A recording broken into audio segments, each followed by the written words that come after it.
escuchar ya la ponencia de hoy, que se llama Anotaciones para una genealogía de la eutanasia, por Paulina Alvear. Muy buenos días a todos. Bueno, voy a comenzar con la lectura y en la medida en que pueda trataré de no leer para no aburrirlos. Suele asumirse que, como lo indica la etimología, eutanasia es sinónimo de buena muerte o muerte digna. Debemos comenzar por aclarar que la eutanasia es una de las muchas formas posibles de buena muerte o muerte digna. Existen varias más. Estos conceptos, buena muerte o muerte digna, son más amplios que el concepto de eutanasia. Abarcan muchas formas de morir, una de las cuales es la eutanasia, tal y como hoy en día se entiende. Lo anterior es importante, es importante partir de lo anterior. Por lo anterior es importante partir de que hoy en día el concepto de eutanasia no conserva su significado griego original. Actualmente este término se refiere únicamente al acto médico llevado a cabo bajo la petición expresa de un paciente desahuciado para adelantar su muerte y no vivir por tiempo indefinido en medio del dolor o sufrimiento. Existen también otras formas diferentes de buena muerte relacionadas con el quehacer médico que no son en realidad eutanasia.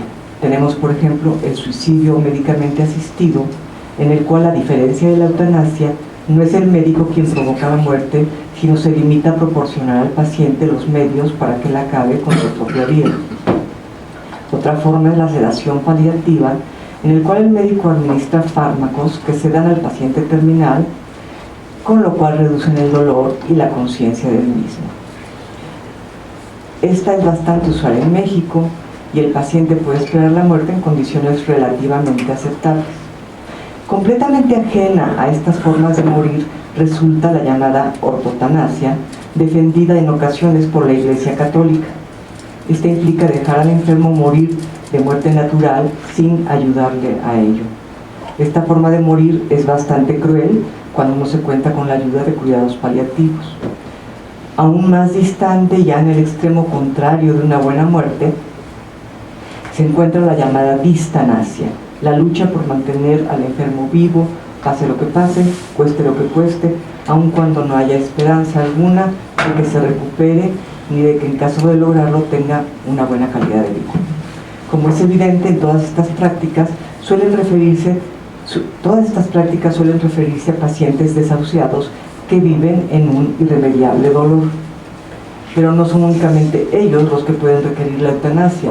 Un paciente en cuya vida no hay dolor, pero sí hay sufrimiento, tiene todo el derecho a no querer vivir de esa manera. Por lo general, al abordar estos temas, algunos evitan el empleo de los conceptos como dignidad o muerte digna. En efecto, es difícil hablar de dignidad porque la idea de dignidad varía considerablemente de una sociedad a otra.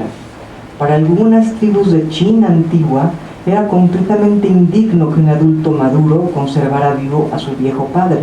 Su obligación moral y cívica era ayudarle a morir.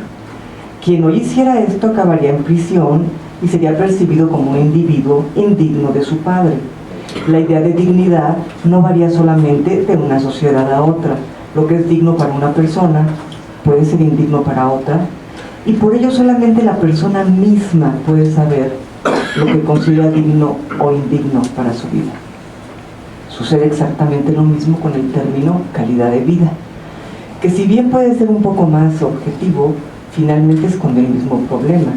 Cada persona tiene el derecho a definir lo que para ella o él implica una vida con calidad.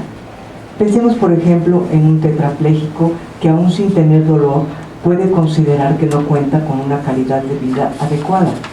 Existen algunos casos que han quedado como paradigmáticos de diversas actitudes frente a la tetraplejía y, de hecho, han sido llevados a la pantalla grande. Primeramente, Mar Adentro, de Alejandro Amenábar, basada en la vida de Ramón Sampedro.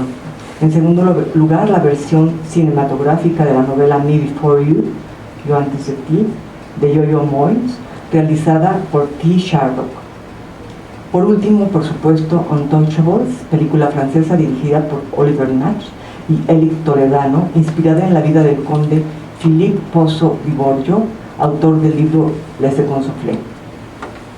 Las dos primeras cintas mencionadas presentan personas que no desean vivir de esa manera y optan por vivir. Mar Adentro es considerada por ello una película de denuncia, pues trata el caso real de San Pedro y el sufrimiento que atravesó por vivir en España, un lugar en donde la eutanasia está prohibida. En cuanto al tercer film, que narra también un caso real, el protagonista opta por vivir tetrapléjico y feliz. Y bueno, evidentemente el conde, es la cita que pongo abajo, pues era una persona con recursos considerables, era un hombre muy rico, y esto ayuda, aunque no basta, ¿no? Es una cuestión necesaria, pero no suficiente. Bueno, de modo que cada quien decide lo que es y lo que no es una vida digna y vivible. Nadie más puede hacerlo por una o por uno. Al igual que el concepto aristotélico de virtud, la dignidad o la calidad de vida la determina únicamente el individuo que está viviendo su propia vida. Número 2. Algunos momentos claves para una genealogía de la eutanasia. La genealogía es un método filosófico que puede ayudar a comprender cualquier fenómeno. Dicho de manera bastante simple, se ocupa de estudiar un hecho a lo largo de su historia, diferenciándolo de la interpretación que se ha hecho del mismo, esto es, del significado que se le ha dado a lo largo de la historia. De esa manera es posible delimitar qué poderes son los que han usado ese término para ejercer dominio sobre los demás. Las variaciones en el significado a lo largo de la historia nos permiten comprender también el cúmulo de significados que puede un término tener. Esto facilita la labor de desenredar esa especie de maraña de significados que puede tener un concepto, en este caso, eutanasia. Por sus raíces griegas y por el eurocentrismo clásico de nuestra cultura, cuando nos referimos a la eutanasia en la antigüedad, lo primero que suele venir a nuestra mente es el juramento del galeno griego Hipócrates. Sin embargo, la eutanasia, como la entendemos hoy, es algo completamente diferente a lo que se entendía entonces, de modo que apelar al juramento hipocrático hoy en día es absurdo. Los contextos son radicalmente distintos. La ciencia y la técnica en el mundo médico actual no tiene absolutamente nada que ver con la medicina hipocrática. Los recursos actuales para prolongar la vida no se soñaban siquiera en aquella época. Aún así, si alguien considerara pertinente basarse en Hipócrates para cuestionar la eutanasia como la entendemos hoy, tendría que analizar las líneas en donde supuestamente él la prohíbe. Udoso de Ude, bueno, a ver, mejor la traducción. No darle ningún fármaco mortal. Udoso de Ude Farmacón. No daré ningún fármaco mortal a nadie que lo pida, ni recomendaré un consejo tal. Como se ve, Hipócrates no emplea la palabra griega eutanasia, que ya existía, ni se refiere en ningún momento a pacientes terminales o desahuciados. Sobra decir que no describe lo que hoy en día se entiende por eutanasia, sino al hecho de no darle veneno a cualquier persona en general. Hay algo más que nos indica que el supuesto padre de la medicina no hablaba de eutanasia. Esta no era mal vista en la época de Hipócrates. De hecho, en el libro 3 de la República, Platón afirma que en una república ideal nadie puede, cito, nadie puede pasar la vida en enfermedades y medicinas, por lo que será necesario establecer una disciplina en el Estado y una jurisprudencia tales como nosotros la entendemos, limitándote a dar cuidados a los ciudadanos bien constituidos de alma y cuerpo. Bueno, la República de Platón es un poco radical en algunos aspectos. Aquí ustedes saben que los griegos no le daban cuidados a quienes no estaban bien constituidos, tanto de cuerpo como de psique, que es mente, más que alma. Aquí la reducción se nos fue de mente y cuerpo. Psique y soma. Esto es, los ciudadanos cuya psique o soma, cuya mente o cuerpo no estén sanos, no requerirán, de acuerdo a Platón, que el médico se esforzara en salvarlos.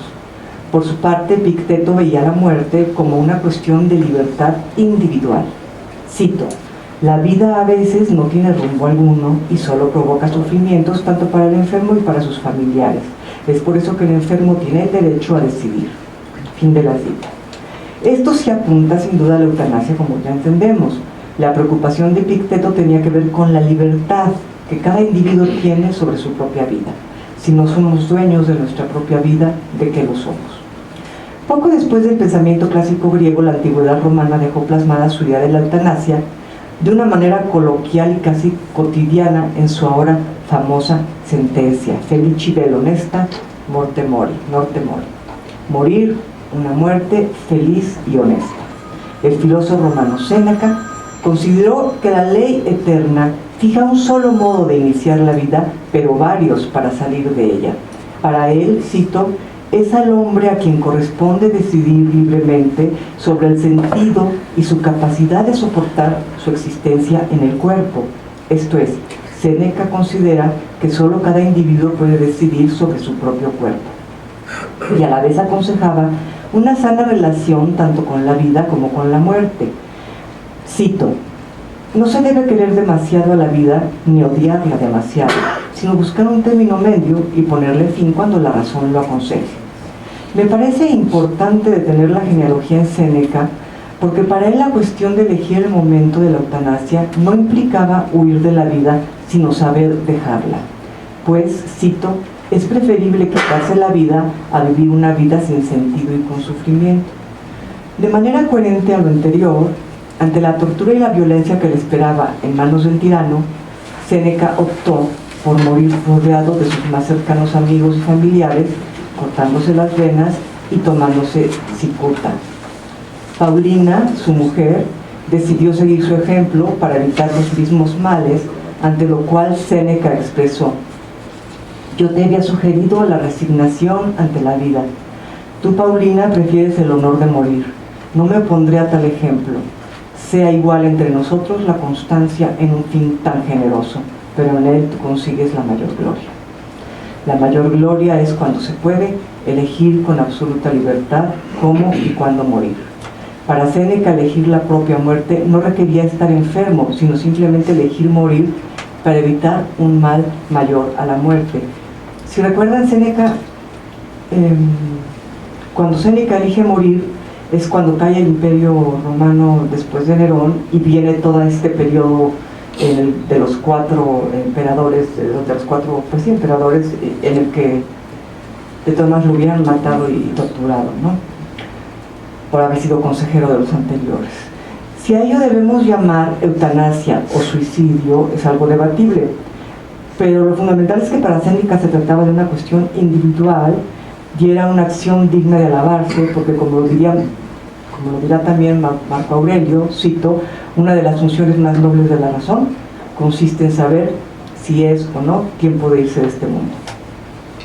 De modo que en la antigüedad grecorromana por siglos la eutanasia fue bien vista e incluso alabada. Como un acto considerado digno, loable, admirable, pasó a ser prohibido en casi todo el mundo. En nuestro país comienza a aceptarse de manera bastante tibia todavía, pero su prohibición global es alarmante. Por lo general le adjudicamos esta prohibición al cristianismo, porque la Iglesia Católica lo ha prohibido.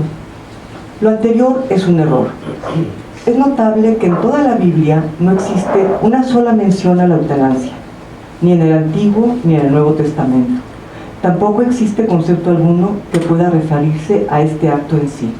¿Cómo se dio entonces este cambio en la valoración de este fenómeno? Desde mi perspectiva, fue un individuo el que dio inicio a este tabú en el mundo occidental, un hombre que llevaba una vida bastante disipada hasta que su madre le convenció de ser un pecador, idea que le obsesionó y le condujo a la locura: Agustín de Hipona. La primera consideración de este hombre, tan inteligente como enfermo, fue que al individuo no le pertenece su vida. Pensemos si acaso esta es una idea sorprendente. Si a un individuo no le pertenece su vida, entonces, ¿qué le pertenece? Nada. ¿Todo pertenece a Dios? No, no tan deprisa, a la Iglesia. La pregunta es, ¿por qué, si en ambos testamentos bíblicos la eutanasia no se prohíbe, la Iglesia lo hace?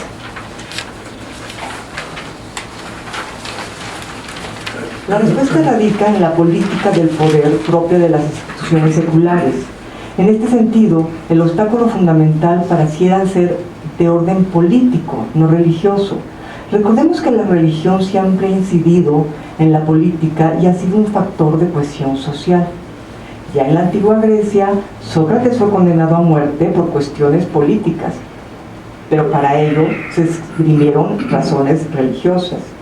En el juicio de Sócrates había el esquema que se siguió en el juicio de Sócrates responde al esquema establecido para los juicios por cuestiones religiosas,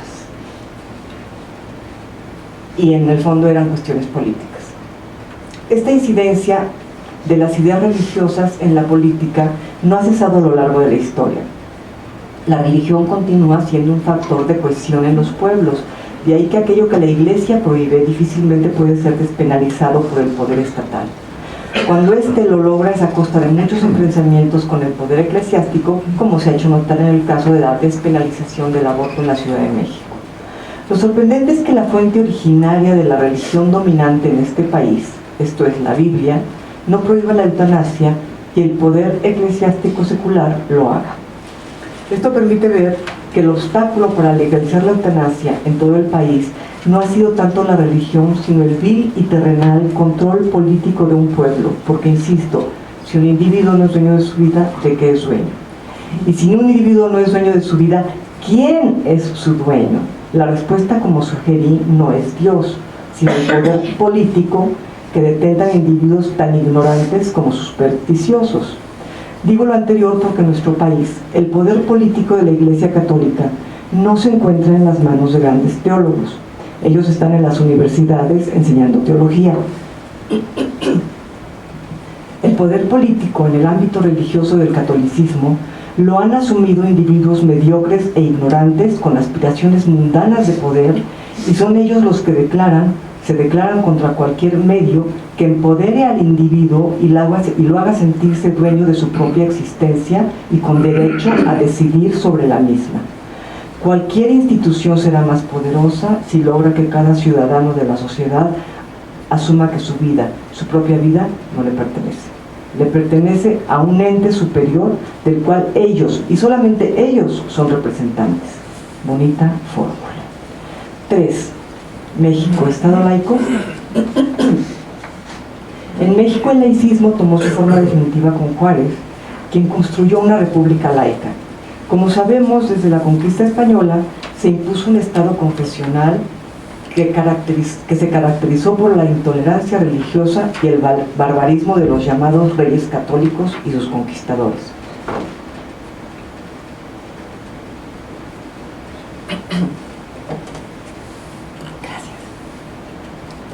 En todas las constituciones mexicanas promulgadas hasta antes de 1843, se especificaba que la única religión que podía profesarse en nuestro país era la católica. Podría creerse por lo mismo que junto con la independencia de México esta situación cambiaría, pero paradójicamente la independencia mexicana engrandeció aún más el poder de la Iglesia, pues muchos de sus caudillos provenían de la Iglesia Católica e incluso muchas imágenes propias de esta religión se emplearon como estandartes y símbolos de la independencia del país. De ahí que dicha religión, a lo largo del movimiento independentista, creció en poder político hasta erguirse como el aspecto dominante del Estado. El presidente Juárez fue el primero en enfrentarse a la historia de México con una propuesta radicalmente diferente, el Estado laico.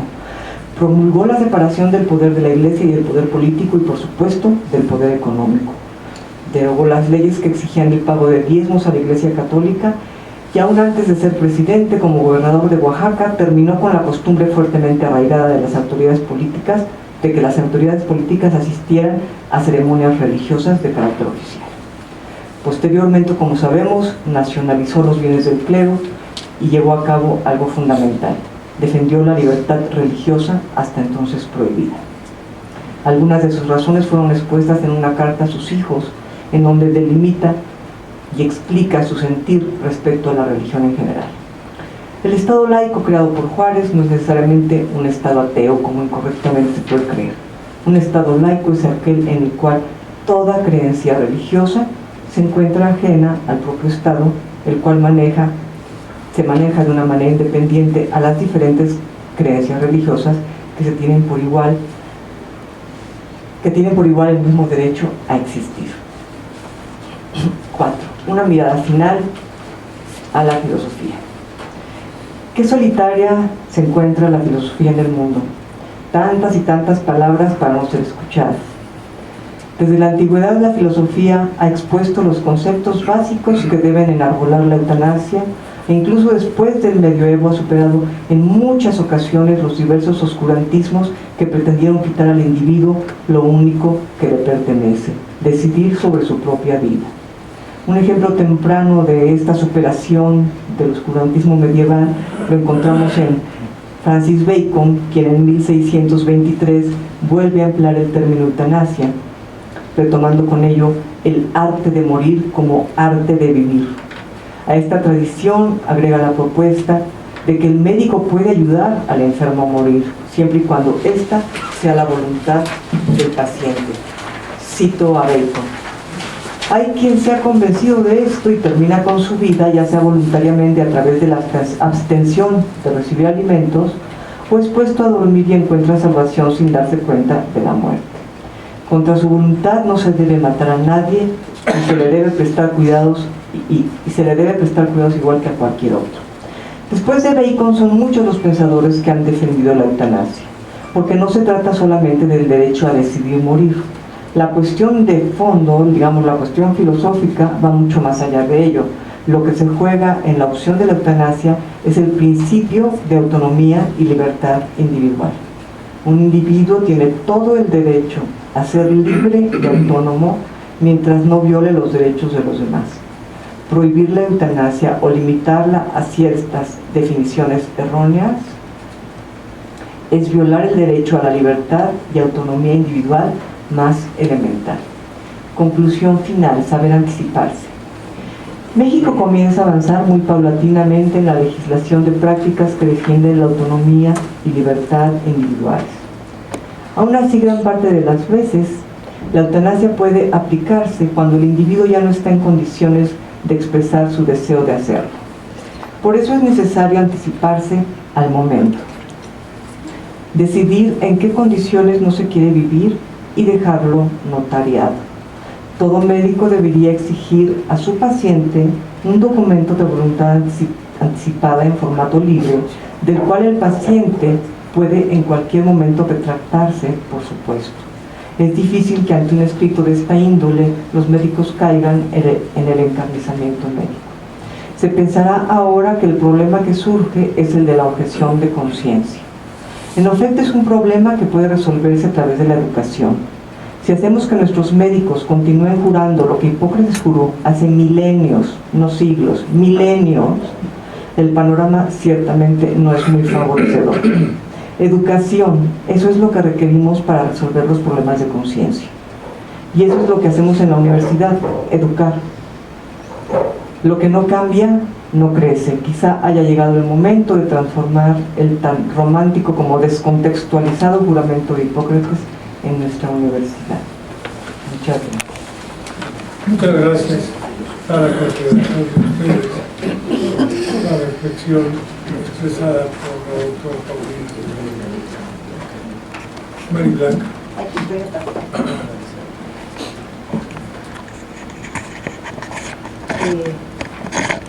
Lindo el texto, me gustó muchísimo, pero aquí hay una situación de la que siempre existe muchísima controversia y quisiera ponerla sobre la mesa. Es la cita en la que pones que Hipócrates no daría juramento hipocrático dice que no dará veneno, fármaco a cualquier persona en general. Entendido desde la ética hipocrática, lo que hacían los médicos en aquel entonces era dejar que el curso de la fisis, esto es, de la naturaleza humana, tomara el fin que tendría que ponerse.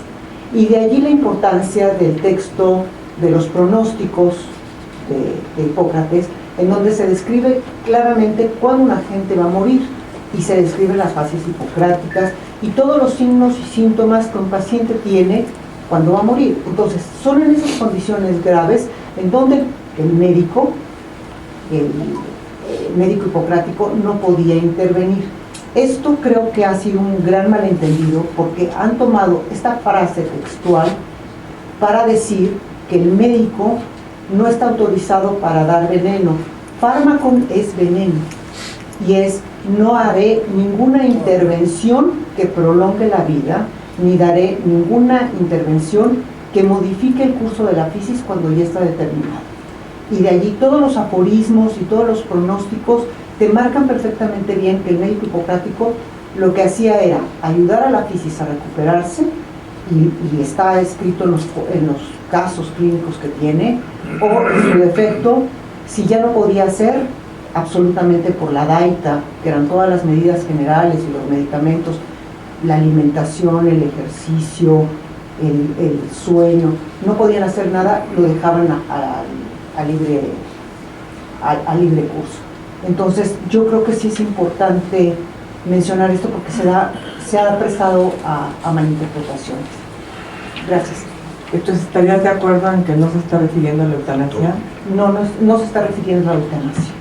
No se está refiriendo a la eutanasia. Se refiere a que la fisis tiene un curso, la fisis es divina y la fisis la tienes que respetar. Como médico, cuando tienes un enfermo, le tienes que ayudar a esa fisis hasta cierto límite.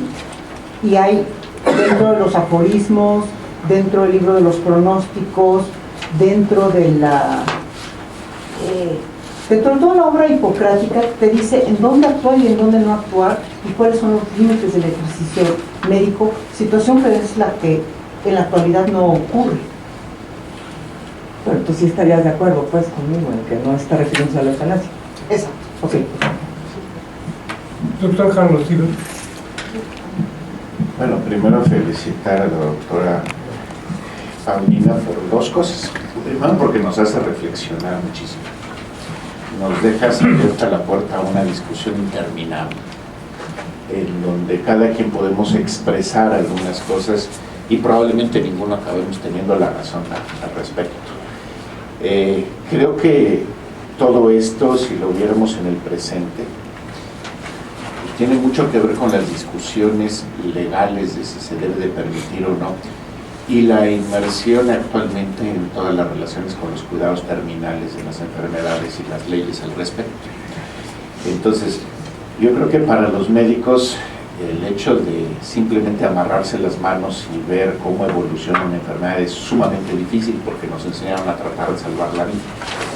Sin embargo, el hecho de por momentos decir efectivamente me amarro las manos en lugar de salvar la vida, ayudo a que no tenga molestias. ¿Hasta qué punto esto es ayudar a bien morir? Creo que son dos conceptos que a la mera hora se pueden intercruzar o totalmente separar. Y yo la verdad me quedo con la tentación de leer más las cartas de Séneca y las cartas de Benito Juárez al respecto de cómo llegó a hacer todo esto, porque la verdad no sé lo suficiente como para poder hacer otro comentario, pero me dejaste muy pensativo. Gracias. Enrique Rivero. Sí, bueno, me uno a la felicitación muy interesante y efectivamente que deja mucho pensamiento. Aunando un poquito más con lo que decía el doctor Guillermo. Definitivamente la legislación en México, sabemos por quién está hecha y para qué está hecha, y el nivel de educación que tienen los que la hacen. Entonces, los médicos tenemos que optar por algunas otras opciones que de hecho se llevan a cabo cotidianamente. Estamos por arriba muchas veces de la ley con todo y el peligro que esto implica.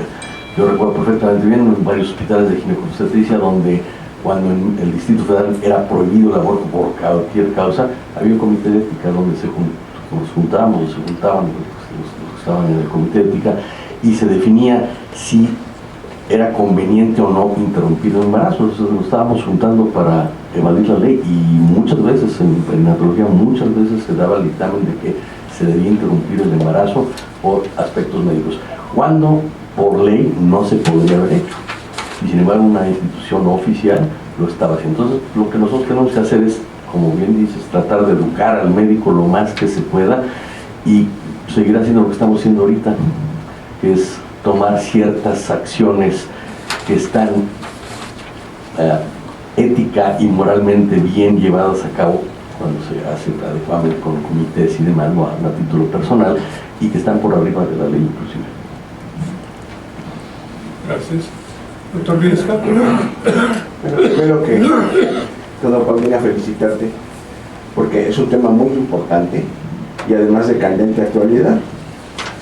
Si estamos viendo pues, todo lo que hay alrededor socialmente, aumento de expectativa de vida, falta de oportunidades de mucha gente para poder seguir viviendo dignamente, a veces desde épocas mucho más tempranas de lo que esperaríamos, enfermedades crónicas incapacitantes que no dejan pues, seguir adelante proyectos de vida, que es otro término que había que introducir mucho, yo pienso en esto, y ahorita voy a eso.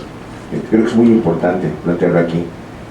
Y sobre todo después de ver lo que los dos parrafitos de la Constitución de la Ciudad de México, en lo que meten el término y no tienen la menor idea de lo que quiere decir, que eso es verdaderamente aterrorizante.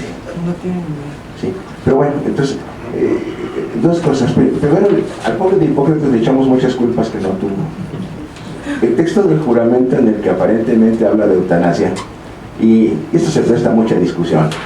Dar fármacos si el paciente me lo pide, pues sí sería eutanasia, y él le dice que no. La otra cuestión que comentaba María Blanca, observar el curso de la naturaleza y no abandonar el enfermo, este es el otro punto central. Acerca mucho esa medicina posthipocrática temprana a lo que serían cuidados paliativos. En la actualidad habría que ponerlo también. Pero la otra parte es que una buena parte del texto del juramento pertenece solamente a una de las escuelas de medicina griega, la que viene del sur de Italia, que tiene que ver con los pitagóricos, y que ellos sí están planteando no intervenir a la muerte, no intervenir ni siquiera en la atención del parto, aunque sea distóxico, cosa que todos los textos hipocráticos sí lo hacen. Y por otra parte, en los otros textos hipocráticos sí plantea el aspecto de piedad, lo empieza a dejar ver, que llevaría justamente una consideración de quizá no eutanasia activa como se dijo después, sino de aliviar los problemas y los dolores y las molestias del paciente, permitiéndole morir o inclusive ayudándolo en cierto sentido, el mismo término de lo que planteaba Enrique hace un momento. En todos nuestros hospitales se plantea esto pues todos los días, cuando hay conciencia de qué es lo que significa vivir y vivir dignamente. Pues ese es otro punto importantísimo. Ahora, la otra cuestión que es fundamental es eutanasia voluntaria, que tú ya lo marcas muy bien, y eso es lo que quita todos los prejuicios que han venido a cargar la palabra pues en los últimos siglos, y que hace crisis con los problemas de los campos de exterminio nazis, y todos te dicen, es que eutanasia, es que vamos a matar a todos los que nos caen mal. Y bueno, ¿y quién define quiénes nos caen mal? Pues cada uno de nosotros. Eso es verdaderamente absurdo, es prejuicioso. La situación cambia. Si pensamos, hay un ejemplo que a mí me impacta mucho. Las Kenets y los soldados rudos del siglo XVI cargaban un puñal que se llamaba el puñal de misericordia, y era un cuchillote como de 30 centímetros triangular que lo utilizaba para cortarle el cuello a sus amigos. No era para el enemigo. Cuando alguien se quedaba tirado en el campo de batalla y se lo iban a acabar de comer los perros, o lo iban a tomar los adversarios y lo iban a torturar, el mismo amigo era el que lo mataba. Por eso es de misericordia. Entonces, eutanasia y misericordia son dos términos y yo creo que valdría la pena desarrollar filosóficamente juntos. porque nos dan una dimensión muy grande. Eutanasia puede ser acción de beneficencia, yo pienso que sí, y el no hacerlo puede ser perjudicar. Es un tema que es muy importante, y como tú dices muy bien, el tema central es a quién pertenecemos en última instancia. Inclusive todas las grandes religiones marcan libre albedrío como punto central. Dentro de las teologías católicas, muchas de las iglesias reformadas, los ortodoxos griegos, bizantinos, etcétera, plantean libre albedrío como punto central. Ahí se basan muchas de las filosofías religiosas.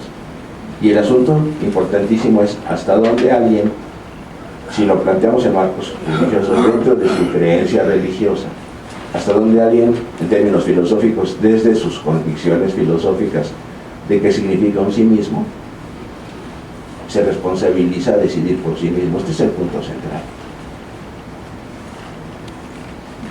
Gracias. Carlos Campillo. Muchas gracias, maestro. No sé, a mí me gustó mucho la plática, lo felicito, por dos motivos fundamentales, ¿no? Uno, porque más que dar respuestas, abre preguntas, ¿no? Yo creo que es lo muy importante en esto, ¿no? No dar ninguna respuesta, sino trabajar una serie de preguntas. Nos hace, y lo segundo que me gustó mucho es que es muy provocador. Y bueno, pues ella es filósofa y los filósofos tienen la obligación de provocar, ¿no? Estoy seguro que aquí, en el momento de la presentación, pues hubo unas grandes, buenas conciencias que se movieron mucho, y yo estoy seguro que las movió aquí Paulina, ¿no? Y el otro aspecto que realmente me gustó muchísimo es que de unos cuantos cuartillas pues se mete con asuntos sumamente importantes y finalmente le da bastante coherencia, ¿no? Se mete con San Agustín, el padre de la iglesia. El padre de la iglesia, San Agustín, pues es el papilongo, podríamos decir, de todas las reglas eclesiásticas. A mí no me gusta mucho porque es el que pone el aspecto de la castidad, ¿no? La castidad no existía como una virtud en la Biblia, ¿no? Y San Agustín maneja la castidad. Maneja también la prohibición de que haya mujeres curas. En fin, San Agustín tiene su código disipado y visto desde el punto de vista psicológico, pues volvió a lo contrario, ¿no? Es una iglesia muy cerrada y podemos decir que el poder de la iglesia fundamentalmente pues no se debe a los viejos padres de la iglesia, sino a San Agustín, y lo trata bien, con un poco de irreverencia, pero lo trata bien a San Agustín. Eso me gustó mucho el aspecto, ¿no? Ahora, del otro aspecto que me gusta es que también se mete con Hipócrates. Con Hipócrates, se mete con el pobre de Hipócrates. Con lo cual yo creo que pues tiene razón, ¿no? Yo creo que el principal pecado de Hipócrates fundamentalmente es el paternalismo médico, ya independientemente de todas las otras cosas que ella dice muy bien, de que el juramento hipocrático definitivamente no puede servir, como dice muy bien Paulina, para el concepto actual de eutanasia, porque pues antes ¿qué hacíamos los médicos? ¿No? Simplemente ayudamos a morir a la gente, pero ahora con estos aspectos tan importantes, una terapéutica tan poderosa, etcétera, pues yo creo que el juramento hipocrático, como está visto, no está totalmente rebasado, ¿no? Y yo creo que tiene mucha razón. Y después se mete con Benito Juárez, que es el otro aspecto, también es un bonito, y plantea el asunto de la división del Estado laico, ¿no? Que todavía no se da, Paulina, el Estado laico aquí en México, y es tan fuerte que sigue el pleito, ¿no? Ya Salinas lo volvió a revivir, ya estábamos muy contentos, la iglesia era de la iglesia y el César del César, y agarra Salinas y ya ven lo que acaba de hacer y acaba el pleito, ¿no? Y el pleito del Estado laico sigue hasta la fecha, ¿no? Entonces, pues yo quisiera felicitarla por lo provocadora, lo preguntona que es, y por el paseo tan, pues realmente tan estimulante que uno dio. Muchas gracias. Gracias, Enrique Borges. Felicidades, me encantó y como se ha señalado aquí, esto invita a, no solo a la reflexión, sino que nos mandas a estudiar y a leer más de Séneca y del mismo Benito Juárez. Yo de Séneca solo utilizaba una frase que me ha gustado mucho, que dice más o menos así, que aunque tengas viento a tu favor, si no sabes a dónde vas, nunca llegarás a puerto seguro, pero creo que voy a tener que leer más de Séneca. Hay dos cosas que podría decir que no estoy totalmente de acuerdo. Muy al principio hablas de que, a diferencia de la eutanasia, no es el médico quien provoca la muerte, dices, en el suicidio médicamente asistido. Y esto de no es el médico quien provoca la muerte, pues hace sentir que está muy duro, de que sí fue el médico el que provocó la muerte, y en la eutanasia participa el médico, el paciente, familiares, en fin.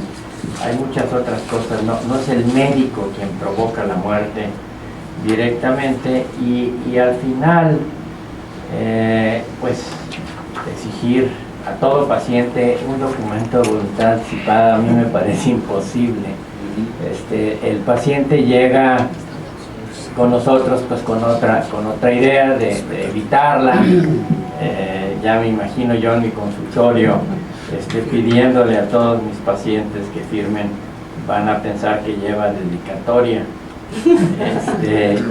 Yo creo que esto es quizá para los pacientes terminales, de lo que hablábamos hace un mes, pues sí, un paciente terminal en donde ya se puede pensar que en los siguientes meses va a morir, sí, ir viendo y anticiparse, como dice aquí el título en la conclusión final, pero no a todos los pacientes.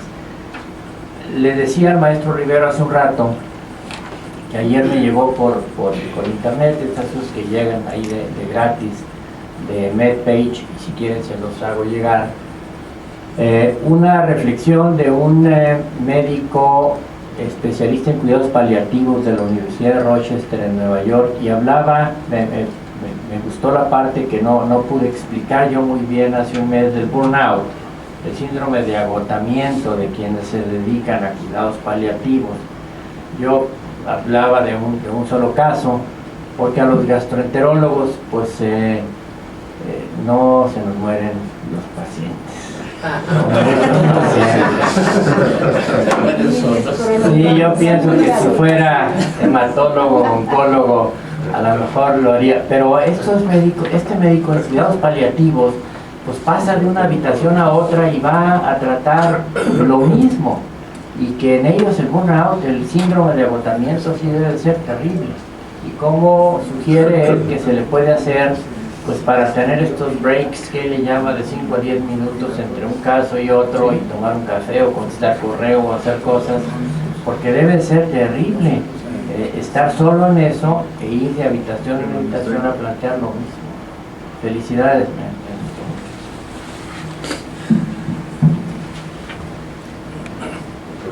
Roberto González.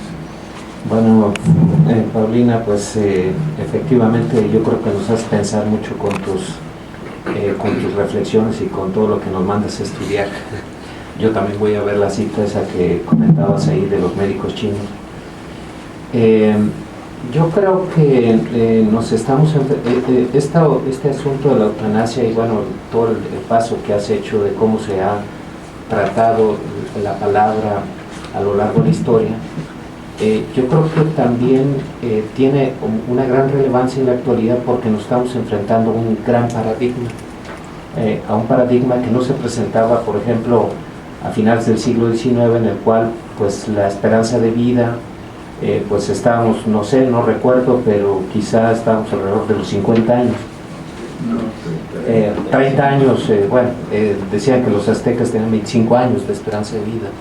Entonces, Finalmente, el paradigma que tenemos ahora con estar nutriendo a enfermedades crónico-degenerativas, estar tratando la enfermedad y no la salud, pues hace que el paciente, cuando llega a una etapa de modo cuidado paliativo, etapa terminal, ya lleve 15, 20, 30 años de padecer un síndrome metabólico y después complicado a lo mejor con una diabetes y después una enfermedad coronaria, una enfermedad vascular cerebral que a lo mejor tiene 1 o 2 años de evolución.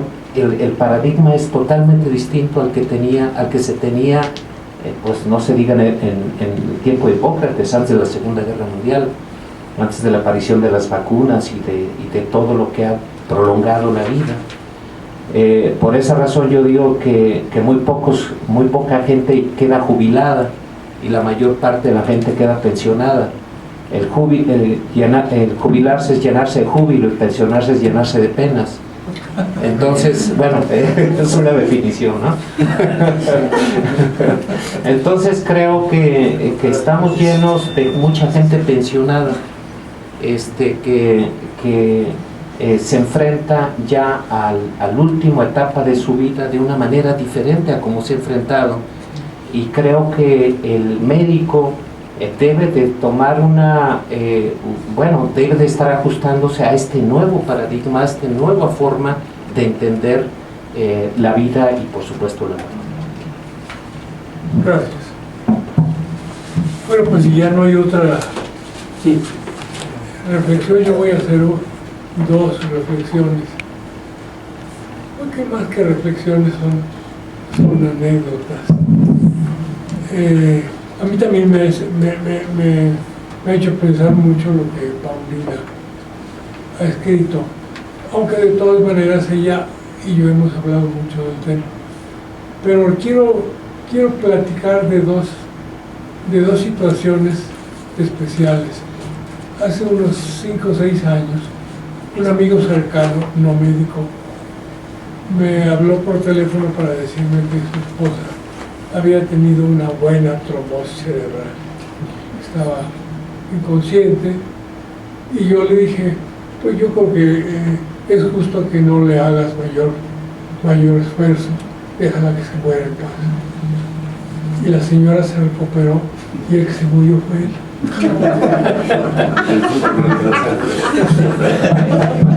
La otra reflexión es esta: si en octubre del año pasado yo hubiera tenido posibilidades de decir algo sobre mi vida, pues hubiera yo pedido que me dejaran morir.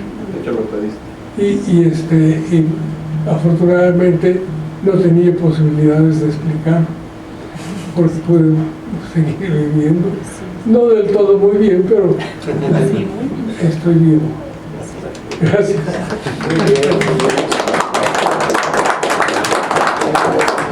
Muy brevemente, nada más, rápido. A este documento le faltó algo que se lo tendré que agregar después. Cuando no hay forma de, lo que decías tú ahorita, cuando no hay forma de que el paciente exprese, yo creo que el único que puede tomar una decisión no es la familia, sino el médico. Yo esto lo vi justamente, bueno, pues ya que tú haces mención, yo la retomo. Yo llegó un momento en que dije, no se nos está pasando la mano, y teníamos entre hermanos una forma de estar en comunicación constante a través del chat. Y en ese momento mi hermano Enrique, que había hecho tanto esfuerzo, dijo, me salgo del chat por unas horas, en lugar de molestarse conmigo y decir, ¿cómo te atreves a decir esto? Simplemente abandonó el chat unos minutos. Entonces yo creo que lo que le falta a este documento, y ya no lo pude hacer, todavía ayer estaba tecleándole, es esta idea de que finalmente cuando no hay una expresión por parte del paciente, el único que puede decidir